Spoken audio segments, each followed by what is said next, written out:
everybody, welcome to the 𝐂𝐸 Way. I'm Jessica.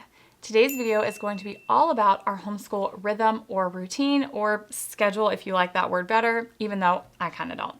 So if you follow me on social media, you saw me have a mini meltdown about a month ago over how I was going to make this homeschool year work for our rhythm or routine. Emily likes dependability. That is one of her very big quirks. She likes to have at the very least a flow to the day. She likes to know that we do the same thing after we wake up, whether that's at 10 a.m. or 2 p.m. and our day progresses in a similar fashion pretty much every day. She likes predictability. She thrives on that.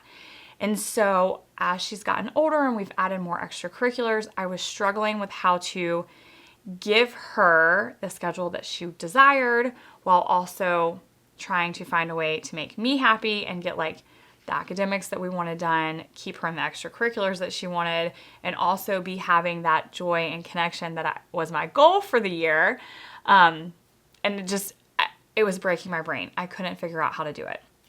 So luckily, an amazing Instagram follower messaged me and she tried to help me with our schedule. And she gave me the idea of using either index cards or Post-it notes and making a life-size calendar, if you will, and just kind of writing down, for example, on Mondays at 3:30 we have guitar. That's a non-negotiable. At Tuesdays at 12 she has book club. At Wednesdays, once a month she has book club. And Monday nights she has a D&D class, and Friday afternoon she's going to be doing either sewing or leather work with my dad or my mom. And so it was all of these things that you couldn't control, and then the things that you wanted to get done. Math 4 times a week, so writing that on 4 different Post-its. And I just sat here and stuck up to the table and kept doing it until I was like, okay, I think I can make this work. So with that in mind, I have completely broken my way of thinking and also been able to make blocks or pockets of time that give Emily the dependability that she was looking for, but giving me the freedom to change what happens in that. So this is kind of complicated because everybody has different requirements and different homeschool needs, but I'm going to try my best to explain it.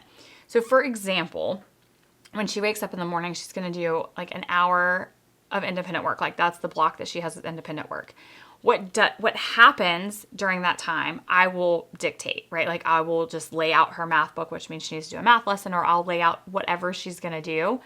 And so she knows that what's going to happen is she's going to work independently for an hour. So that gives her brain the predictability, the dependability, and the flow that she needs, but it gives me the freedom to change what's happening in that block of time, what's happening there.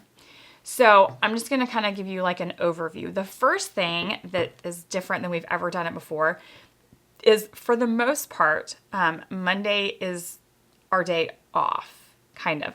So we used to always do a 4-day school week, and that was Monday, Tuesday, Wednesday, Thursday, with Friday being a fun day. Because on Mondays she has her guitar lessons as well as her D&D class, which that is basically from 2 p.m. to 7:30 p.m.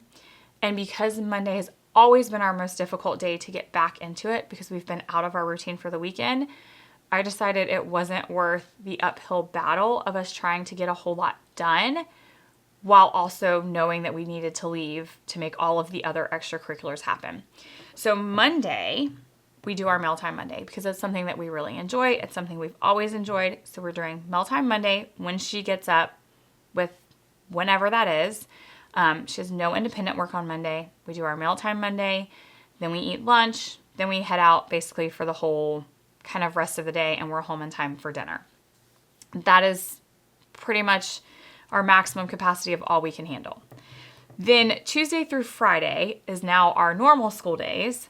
And we have, like I said, blocks of time. So 10 to 12 tentatively, and I'm giving us a lot of cushion in these blocks, is her independent work. Her independent work can look like Denison Math, Fix-It Grammar, a discovery deck, reading, because she needs to read, obviously, her graphic novels and her fiction books. So she does whatever independent work she has that I've laid out. And then she reads until I'm ready, which basically means I've worked out, I've taken a shower, I'm free. So that's somewhere in the range of like 1.5 to 2 hours. So I say 10 to 12. It's not always 2 hours. Maybe she didn't get up and get ready until 10:30. Maybe I was ready by 11:45. Again, generic. Once I am ready to sit down with her, from 12 to 2, we do lunch and basket time. Again, I'm making lunch in there somewhere, so we might not actually sit down until 12:30. We might go a little longer, but again, block is basket time. We're having lunch and we're having basket time. So I make her something to eat. She makes herself something to eat, whatever makes her happy. And we sit down in the living room and we go through whatever we're going to do that day in our basket time morning basket. So we do all of our daily things. I will actually link our morning basket up here for this year in case you haven't watched it. But we do all of our daily things. So our positive thinking for the day, our on this day in history, our 5 science facts a day, our animal for the day, and then we read from our personal growth book. And because I wanted to make sure that we were reading aloud a lot more as well, then that's where I stack our read alouds as well, because we're already there and it was a way for me to do it. We can get through our morning basket in about an hour. So I tacked on another hour-ish. Again, this is flexible. And that's where we're reading like Arcane Chronicles for the Egyptian unit. And then anything else that she's wanting us to read aloud. Like that's that chunk of time. We're sitting down and we're just reading. It's also kind of a break time for her because she eats for kind of the first half of it. And then she'll do something like color, put a puzzle together, do some sort of handicraft. That is like the large block of time.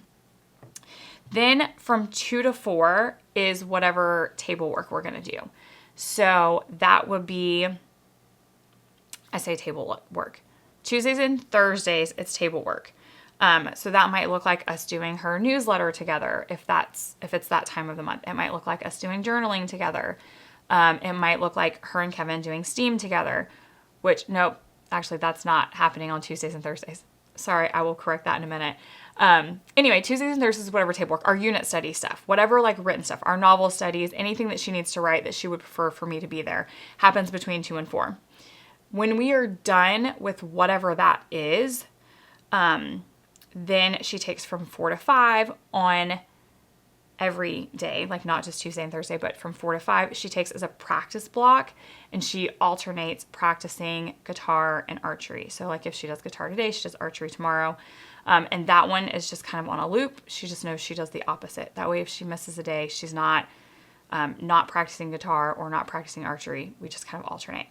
Now, on Wednesdays and Fridays, that 2 to 4 block where I was saying we do table work, we alternate. Wednesdays is Kevin's 2-hour block with her, and then Fridays is my 2-hour block with her. And that's when we do more of like the fun stuff. So on Wednesdays, her and Kevin do STEAM together, and then on Fridays, Emily and I actually have a fun loop that we work through, or fun ideas loop, if you will. But it's fun, like it's fun with mom. So that might be poetry tea time. It might be that we're going to bake together. It might be, okay, I don't feel like we've played enough games this week, so we're going to play a whole bunch of games. Those are the kinds of things that are happening on Friday. And then also during our table time, which again, I said happens between 2 and 4 on Tuesdays and Thursdays, if we finish, like, let's say I'm working with her on some sort of language arts concept. If we're done in an hour, then we're going to spend the other hour playing games. If we're, working on, like, I'm helping her with a math concept that she's struggling with, then if we're done in 30 minutes, then we're going to play games for the rest of the time. Like, that is my go-to. It's not to fill it with more academics. It's to fill it with more of that fun. So if we've, played games a lot that week, then I'm going to say, hey, let's pick a recipe to bake together. Hey, let's do it to poetry tea time.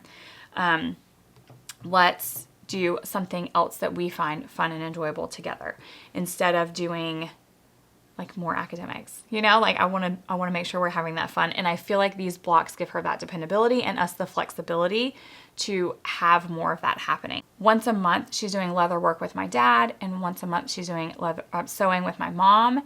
So on those days when that happens, that will take my fun block from me. Like they will both get off and have her from Friday like afternoon and evening. Not once a month, once a month period. So that's like 1 month for my dad and 1 month for my mom. They're alternating. So once a month I will forfeit or give up my fun block so that she can have the rest of the day with them to do either leather work or sewing.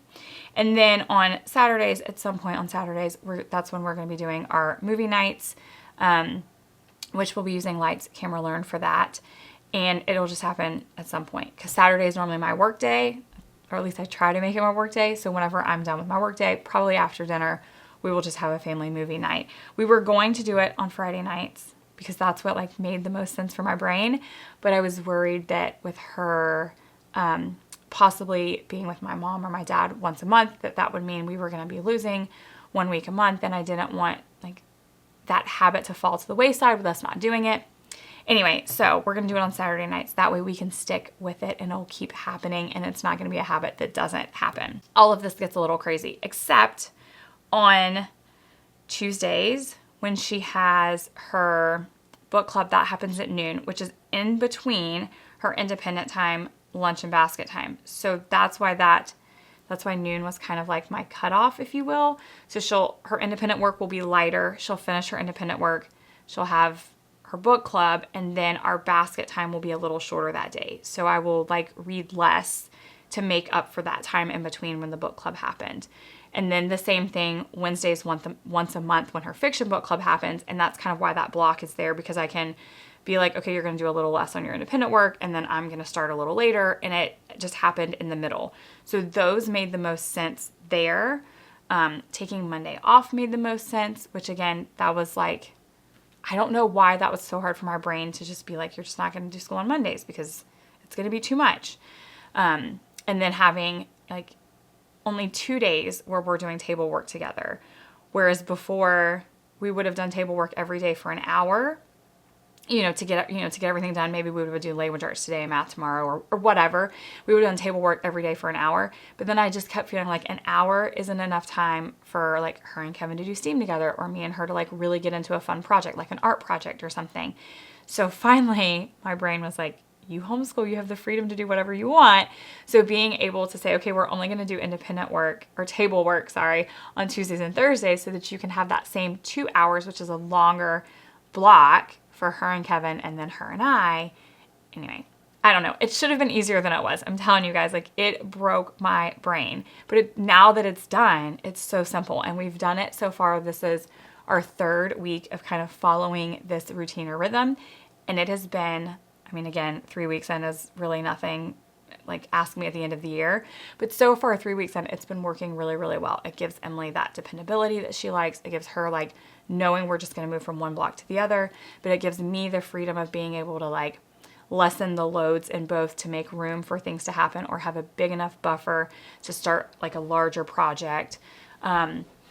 Or, like for example, sometimes on her Fix It Grammar, she wants me to do it with her. So it's easy to shift that into our table time, and I can shift things around. Like if she needs me for something, it's easy for me to just move it into our time, and it doesn't matter because in her mind, that doesn't feel like the schedule is getting upended, right? Like she still has her independent time. She still has our basket time together.